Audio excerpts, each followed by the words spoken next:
Good morning, good afternoon, or good evening, depending on where you are in the world. And welcome to this learning experience brought to you by Semgrep. My name is Cody, and I'd love to welcome you back to Tech Strong Learning, where we have an exciting presentation ahead. Before we get that ball rolling, I do want to cover just a couple of housekeeping notes for you. First of all, we are recording today's session.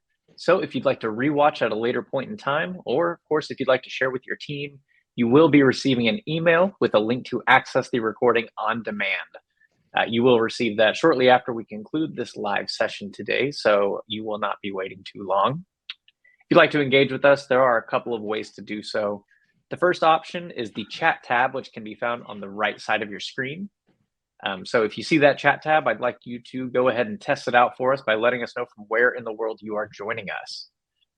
Now, right next to that chat tab on the right side, you'll find a Q&A tab, and we want you to use that Q&A tab for any questions that you might have for us. So be sure to send your questions into that Q&A. We'll try to answer a couple as we go throughout our program today, but we do have plenty of time set aside at the end to have a formal Q&A session. Of course, before we close things out today, I am going to be giving away 4 $25 Amazon gift cards.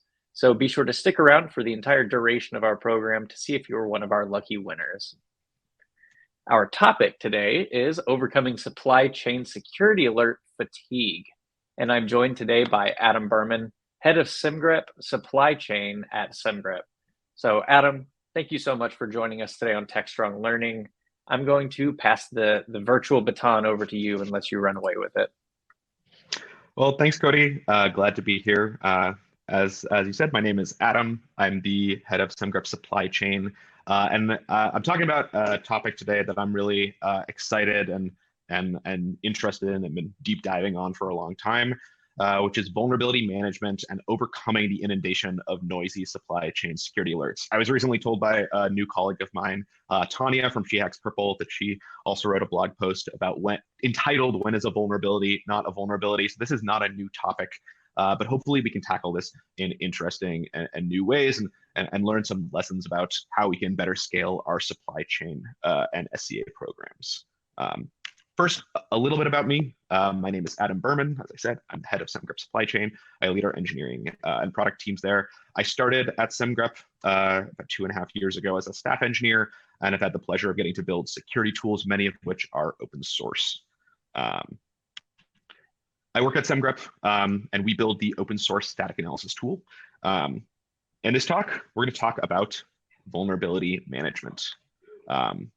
So who has ever opened up their code base or security tool and seen a tab with a big alert that looks something like this? A huge number of vulnerabilities.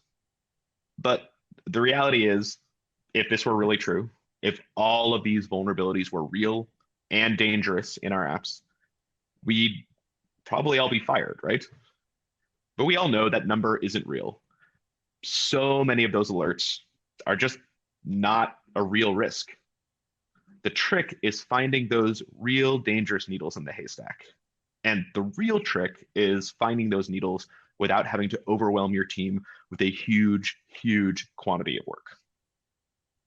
So in this talk, we're going to start from the beginning and cover the rise of open source software usage and its impact on AppSec teams. We'll dive into how traditional SCA tools work and try to solve this problem. We'll then really hit the problem that many of us are familiar with, the challenge of running an effective and efficient SCA program. And then we'll dig into why reachability analysis helps an AppSec team scale their SCA programs. Hopefully, by the end of this talk, we can get to some strategies for feeling like, well, not quite ignoring alerts, but reducing noisy alerts. So let's start with the rise of open source software, kind of a trade-off between velocity and risk. Open source software usage has massively increased. When I started writing code a long time ago, open source software was used, but today, even a small project has thousands of dependencies. In SimGrep Cloud, our cloud application, over 99% of the lines of code come from open source dependencies. And we're a small or medium-sized company. Our front end is just not that complex, but our yarn.lock file is 30,000 lines long. But this is good. These open source projects are solving problems that are generic to all of us. I don't have to spend time on figuring out how to render HTML or parse a cookie. I use React and Flask and a bunch of other open source projects that implement that functionality really well. I could spend more of my engineering time on business problems that are unique to my business. But the downside is that I inherit all the security problems of the open source projects I depend on. And old vulnerabilities live forever. They're still out there, and hackers keep blasting the internet, seeing if anyone is using the vulnerable versions. These are from our logs a while back, catching some of this spam. This is especially funny to us since we don't use any WordPress at all, but people are still attacking our surface to see if there's any old WordPress versions out there that are vulnerable to this particular attack. And looking at the rate of vulnerability disclosure for open source projects, it just keeps on going up. We see 8,000 new vulnerabilities disclosed in the last few months, a trend that just keeps on continuing to go up and up and up. And if these vulnerabilities live forever, it means that we just see a just huge problem that we have to solve. And that doesn't even take into account folks who are running microservices or projects with multiple lock files. Think about how many services your teams are supporting. Think about how many alerts you get when disclosures happen on your support week. A single unique disclosure could account for tens or hundreds of vulnerabilities across a large number of projects. And then someone, often the security team, has to understand the context of each application and how they use that tool, that open source project with the vulnerability in order to figure out how to triage that vulnerability. The worst part about this is that a huge percentage of these vulnerabilities are false positives. We ran a study of 1,100 of the most popular open source packages with vulnerabilities. Our analysis showed that about 2% of reported vulnerabilities are even theoretically reachable, never mind exploitable. We've replicated these results on customer code and enterprise environments as well. And this means it's a little bit of evidence for, I feel like, what we all know in our gut, that SEA programs are typically pretty low ROI. Okay, but before we dive into how to fix this, we need to back up a little bit and figure out how did we end up in this world? So let's dive into the traditional approach to SEA. There are a bunch of free tools like OAuth's Dependency Track and Dependabot. There are paid solutions like Black Duck and Sneak, but fundamentally these tools are pretty similar when it comes to vulnerability management. They collect a database of vulnerabilities. These are sourced from public vulnerability databases like NVD, or perhaps they have their own security research team investigating packages and finding vulnerabilities. And each database entry looks something like this: a package, a vulnerable version or range, the minimum patched version. Ideally, they'll also be accompanied by helpful information like what we see here: a description, a recommendation, a severity. And then they have some ability to scan your dependencies. Perhaps they scan your manifest file or your lock files. Maybe they query the build system for a list, but in some way they get your list of dependencies.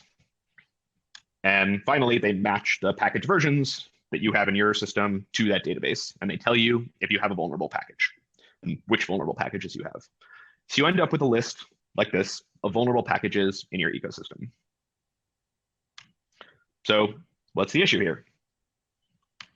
The problem is that this is not a list of vulnerabilities that are exposed in your system. Instead, it's a list of packages that have vulnerabilities in your system. The vast majority of packages that might show up on this list are not dangerous based on how they're being used in the applications. For a package to be dangerous, the first-party code must use the vulnerable part of the library. So let's take this Lodash vulnerability as an example. So what is Lodash?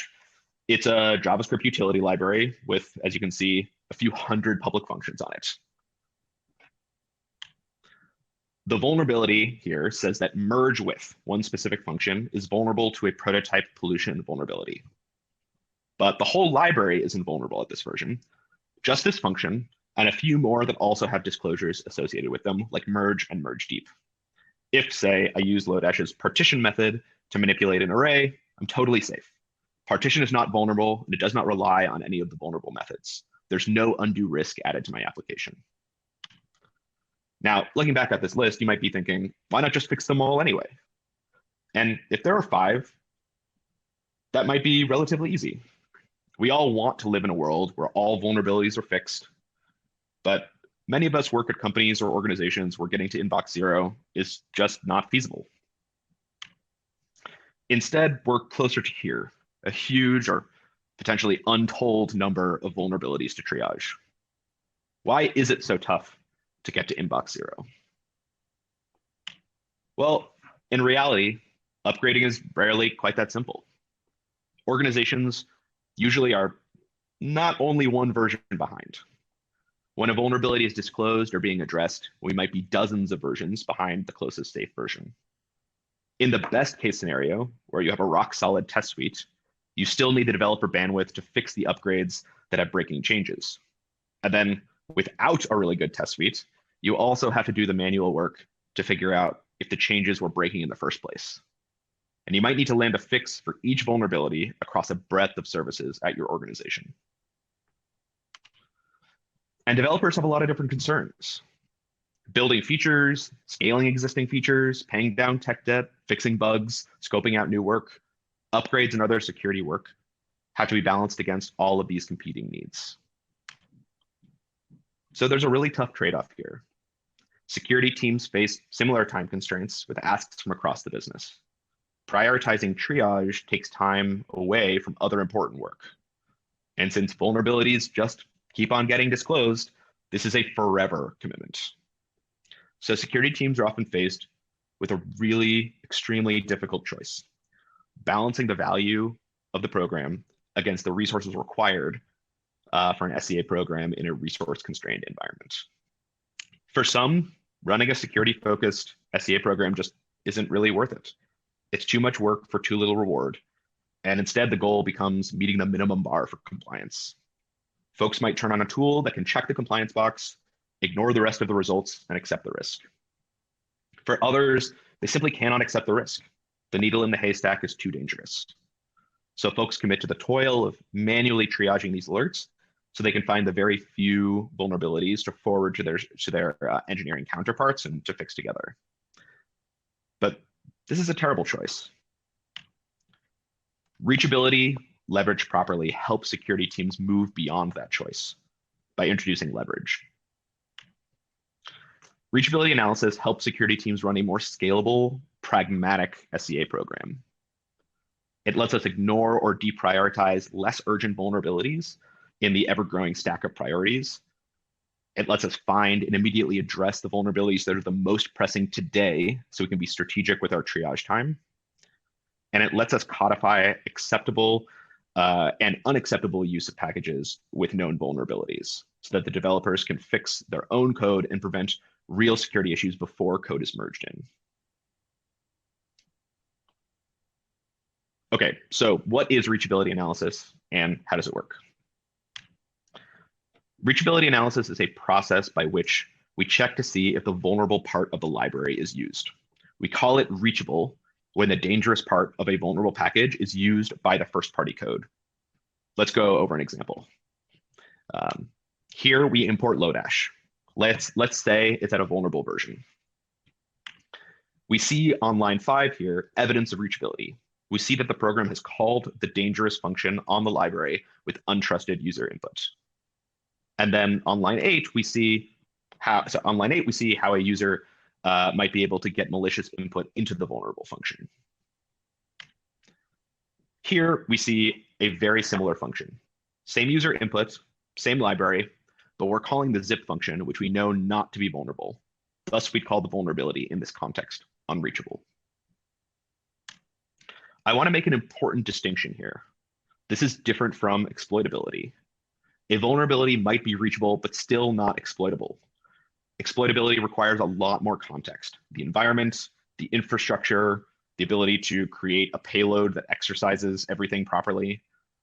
Most techniques for exploitability analysis lean more towards false positives. Reachability analysis more towards false negatives. Reachability analysis may still have false positives. They may not all be exploitable, but you are more likely to catch everything.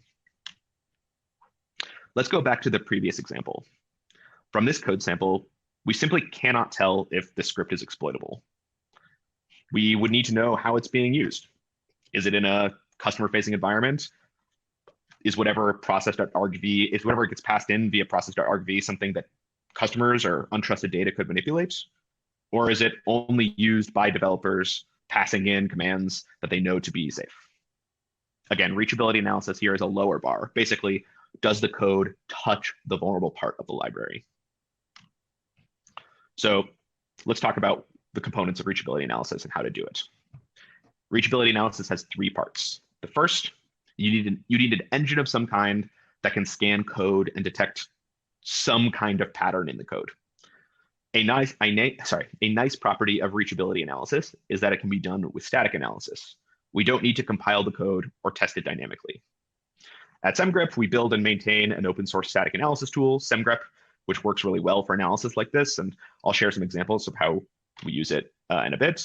But on the lightweight side, you might use something as simple as grep. You might use a language-specific linter like Rubocop or ESLint for something like this as well, if you already have that built into your toolchain. Second, you need an engine that can tell what version of a library is being used in an application. Again, SimGrep can do this, but there are also a lot of great tools out there as well. Dependency Track is another open source tool that you can use for this. Finally, you need a database of vulnerabilities, and you need to know the list of vulnerable functions for a library at a particular version and under what conditions they are dangerous. There's no silver bullet here. This is going to require a little bit of work and a decent amount of security knowledge. But essentially, you flip the script on triaging a vulnerability.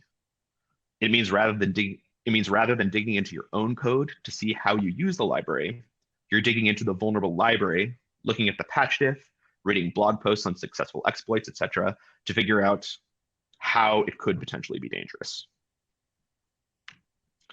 We've also found that some open source databases have some lists of vulnerable functions, and there's an effort in the open source community through tools like OSV and others to try to provide that information more readily. Okay, so let's look at an example of what this looks like in the real world. So towards the end of 2022, we saw a disclosure in the PyTorch library. Looking at the issue on the library itself, it doesn't take too long to figure out what's dangerous about the library. Someone even did a great job of demonstrating the exploit on the ticket itself in GitHub. So the first part, we need to specify that this is for Python. We need to write a message. We need to specify the pattern. So here's what it looks like to implement something that scans your code to see that it's useful. The message here is important. Eventually, this message is going to populate to other people on the security team or developers. And so a high quality message here helps them be able to understand what to do, why this is important, and how to solve the problem. And then the pattern here, this is a SimGrep pattern, but this can be done in something like grep as well. You're looking for the usage of the vulnerable function. The second part of reachability analysis is the engine matching against the dependency version. Again, this is with the SimGrep syntax, but this is not a difficult thing to implement. We're looking for are you using the version of PyTorch below a particular version, 1.13.0 in this case. Now we can run this rule against a code base to see if it's used at all, and then if the usage is reachable or unreachable. Okay, so now that we have some rules, let's talk about how we build reachability into our SCA program. To do this, let's zoom out and think about how vulnerabilities might show up in our systems in the first place. So there are two main vectors of vulnerability risks: new disclosures and new commits. The first is a new disclosure. New disclosures will impact old code, code that hasn't been touched in years, code that you really thought was safe. But now it turns out that Nokigiri XML.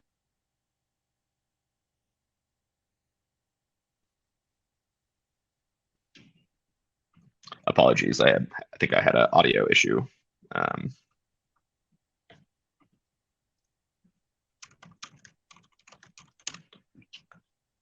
Cool, okay, I think it's back. So the first is a new disclosure. New disclosures impact old code, code that hasn't been touched in years, code that you really thought was safe. But now it turns out that Nokigiri XML parser wasn't safe after all, and we either need to spend some time sanitizing the input or we need to upgrade.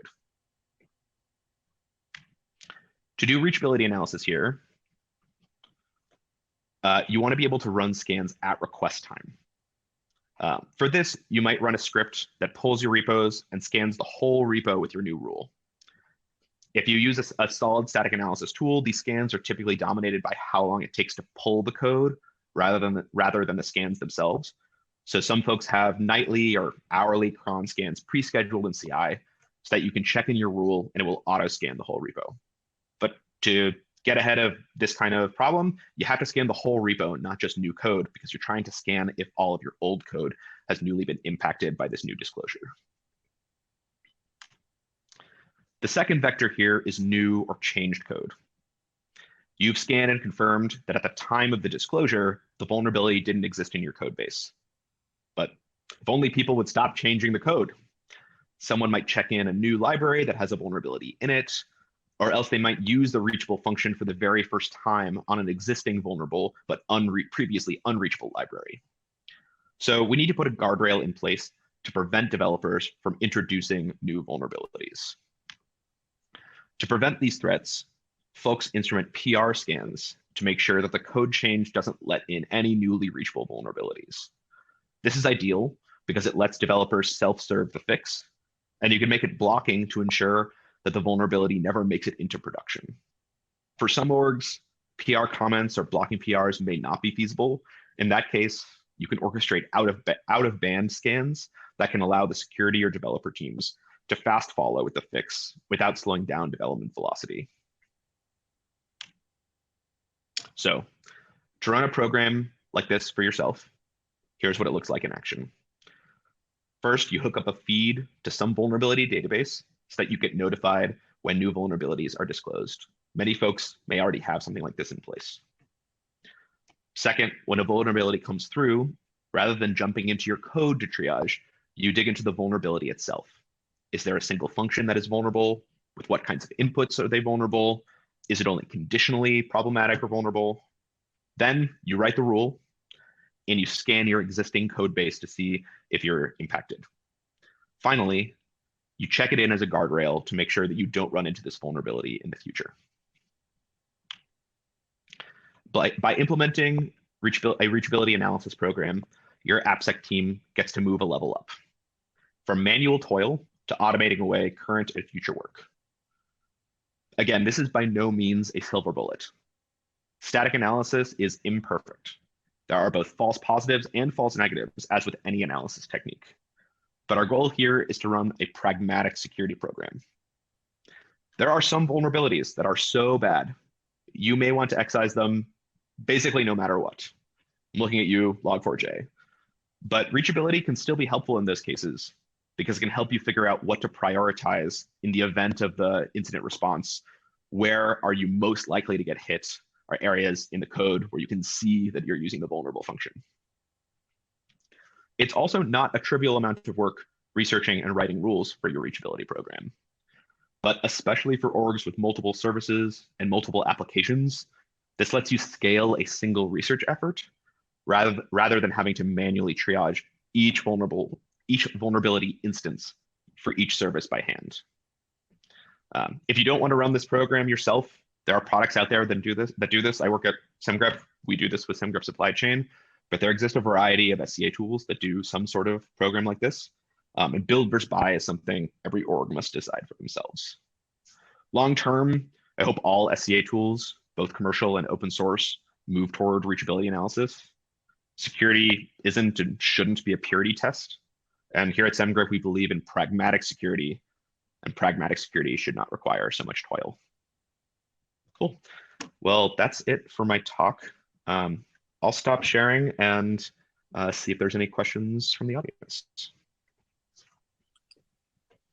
Yeah, hey, Adam, we've got a couple questions that have come in, so we'll just take them from the earliest. Could you share examples of common challenges that contribute to supply chain security alert fatigue? And what strategies can organizations employ to address those challenges? Yeah, I think that's a great question. I think the challenge here comes from, unreasonable expectations. around what security teams must be responsible for and how the organization must work. If the expectation is that no vulnerability should ever exist in the code, or that uh, all packages should be constantly updated, it can be very difficult to move yourself to that world. And you could be asking your teams to prioritize this over the value that it really represents. I think the teams that have dealt with this the best are able to have nuanced conversations, both internally within the security org and externally with the security partners, both like on the executive side with the development teams, to be able to decide on a case by case basis where to really invest time in upgrades and where it's okay to deprioritize. I think it's fair to say that like someone has to look at these alerts, but I think it's unfair to say every one of these alerts needs to have a manual intervention, needs hours or days of work. So the goal is to find that like happy medium. And tools like techniques like reachability analysis can really help take away a lot of that triage and help you focus on the few alerts that you really do want to prioritize. Awesome. Awesome. Thank you, Adam. Does SimGrep's reachability analysis extend to transitive dependencies? And if so, how many levels deep? Yeah, right now we don't do transitive reachability directly with Semgrep, and any of these tools we talked about today would be looking at directly at the packages and the code, how your code uses those packages. But I think there's a few pieces of this that are important to talk about. One is that many vulnerabilities will bubble up as CVEs on the parent package. So if a CVE disclosure happens on one package and it is exploitable and causes a real vulnerability on a package that uses it, that will often create a CVE on the parent package itself, at which point a static analysis tool can then check to see, are you using the parent library and how are you using the parent library? So that's one piece to take into account. And then the second piece to take into account is just how difficult it is to exploit a vulnerability deep in the transitive dependency tree. Every level of indirection means a level of indirection that a attack has to be able to overcome. That means often they'd have to chain together multiple attacks or multiple, really understand how the code is being used many layers deep to be able to figure out a way to get the exploits, to get the malicious into the transitive dependency. And so it really makes it like a much more complicated attack vector. We already see that only 2% of vulnerabilities are reachable at the direct layer. So as we start to look at indirect dependencies and transitive dependencies, every layer deeper you go, the less likely it is to be potentially unreachable. You're already at 0.04%. The next layer down, and then as you keep on going layer down, you can multiply it out yourself. The chances become very, very, very low. Gotcha. Yep, that all makes sense. So if the vulnerable function is used, but the inputs are static or not from user input, generally, is it considered to be reachable? Yeah, I think this is a question for your own organization. This is always going to be a trade-off between precision versus recall. And when we're doing this at Semgrep, we really kind of favor the side of recall because you're already getting such a precision benefit. So let me back up a second too. It's like what we're trying to balance against is false positives versus false negatives.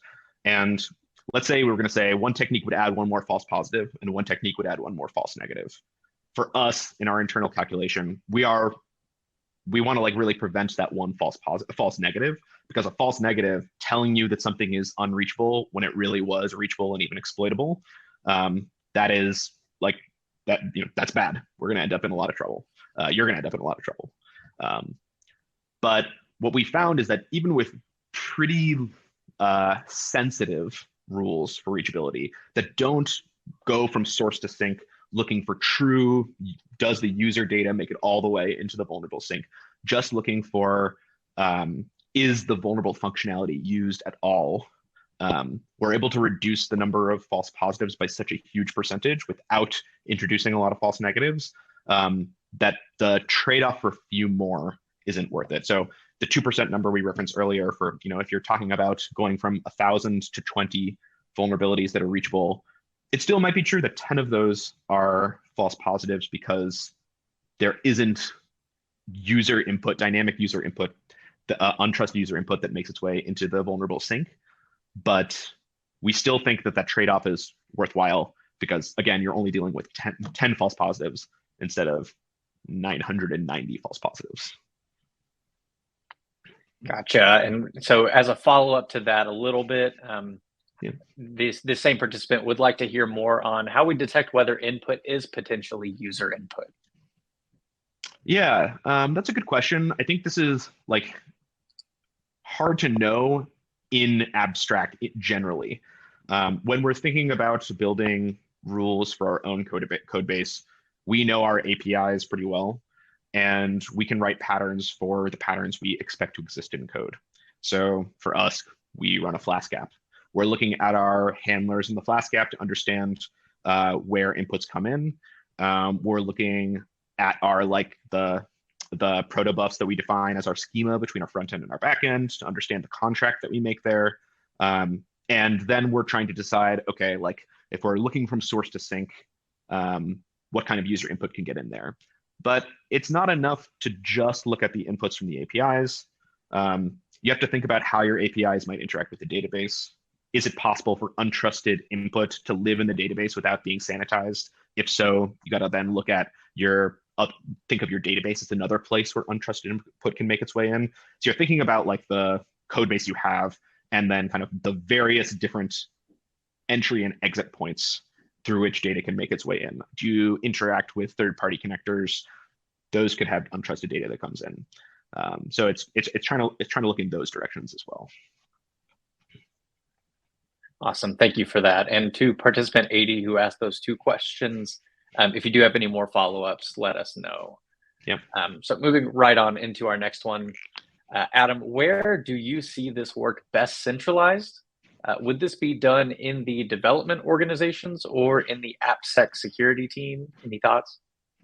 Yeah, I think for this specific piece, if you want to develop it as a partnership, if it's just the AppSec team in isolation, these kinds of AppSec code security programs done in isolation don't tend to get a lot of traction. Bringing in your developers as partners, even just in terms of education, in terms of building a security champions programs that people on different teams are aware of them, that they know that they have the ability to report false positives and give you feedback on the rules that you're writing. You want to build that virtuous cycle with developer teams so that they know that the door is open, so they know this is a partnership, so that they know the goal of this is that they have to spend less time on things that aren't as important. But you might find that your AppSec team is the one running the program itself. That someone needs to be writing those rules. And this is again going to be kind of a nuanced question of who in your organization is best set up to do this. It may be that your teams use such diverse technical tools that you may need the teams to be responsible for writing your reachability analysis rules. You may need to outsource that somehow. In that case, that partnership is going to be really mission critical because you're going to rely on developers to not just handle the items that are reachable, but when disclosures come through, to do some of that reachability analysis or help you write the rules yourselves.